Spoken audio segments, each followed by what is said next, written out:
Assalamualaikum. This is Mr. TECHFOX here and welcome to another brand new video. So today in this video, I'm going to show you how you can create a chatting group on Messenger. If it helps, please consider subscribing to this channel. So to do this, normally open your Messenger app first and then you will see an interface like this. Normally click on this paper and pencil icon on the top right corner. And here you will see a list of all of your friends. Normally select the friends whom you wanna add on your group. So for example, I'm choosing this person,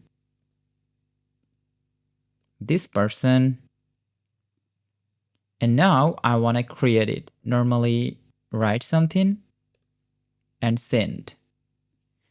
And now if you go back, here you can see that this is a group that you have created.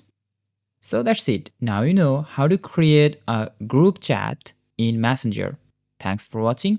Allah Hafiz.